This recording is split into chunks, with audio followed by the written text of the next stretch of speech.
ต่อจากพิชิตใจเสาสื่อเรื่องสังต้นสายหลวยอดตอนเต่าสต้องจัวยังยาดัวหลงพระบางตอกคิดต้องยุโรจอกถี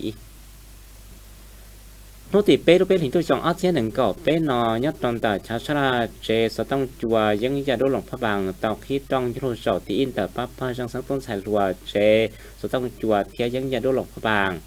กองเขาพิจารณาตัวท่านแต่ยาน้อยจันทปัญญาคณะบริหารงานจังสังต้นสายหลวงหักผ่านฝั่งโซสุดจีนตอนที่ตรวจท่าพระเพลิงจังสังต้นสายหลวงเจสต้องจัวยังยาดัวหลงพระบางมวยส้มใจห้องสวรรค์คณะบริหารงานจังสังต้นสายหลวงสร้างเลขาจังสังต้นสายหลวงหักผ่านฝั่งโซสุดจีนตอนที่สร้างเมื่อในพ่อรัชนีพงสวัสดิ์หรือเลขาหน่วยพัก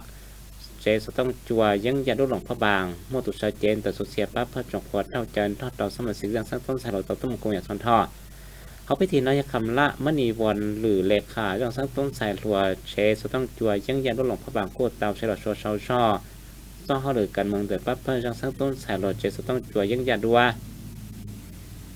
ที่ต้องไฮเปอร์เตียปั๊บเพิ่มจังสังต้นสายหลวงนอกู้ชาอีปั๊บเพิ่มเจ็ดต่อหักฐานจังสังต้นสายหลวงฝั่งสองสื่อสุดจีนตอนที่หมดสมัยสิจังสังต้นสายหลวงท่านทอเป๊กเจ้าอีลังยอดดอกยัดท่านหลอกกู้เตาจืนเสียเตากาตั้งจ่าปฏิบัติหมุดเตาซอเจนแต่จังสังต้นสายหลวงเรียกจ่องปฏิบัติเตาจอเตอร์ชาชอปตเตียกู้เตามัวส่วนทุกจังจังเจ้าหลังทวเคียเตาสมัยสิจังสังต้นสายหลวงของมัสกิต่อต้องแคเชียที่เจ้าจืนเสียเตากาตั้งจ่าปฏิบัติหมุดเตาข้อแข่งขันปล้องบุกจังสังต้นสายหลวงเตาจอเตอร์ช่องอาเซียนเก่าอีส่วนตะกุตามากับพลวัดไซยัวคณะจังสังต้นสายหลวงสุดเชียยอดดอกจมุมเปสายยัวชาลังปะเนี่ยอ้อลังยอดดอกกาสายยอดเตาปอจงสายยัวยักคำละมณีวอนละอเลขาหน่วยยังสังต้นสายหลวงเตาสายยัวอนุรักษ์สิริพงษ์ละอลือเลขาเตาสายยัวเนี่ยเผ่าปันนีวิไลจิตเทียบเตาสายยัวชีวิลกรจิตกรเทียบเตาสายยัวเนี่ยเผ่าจรุณีดวงมณีละอคณะ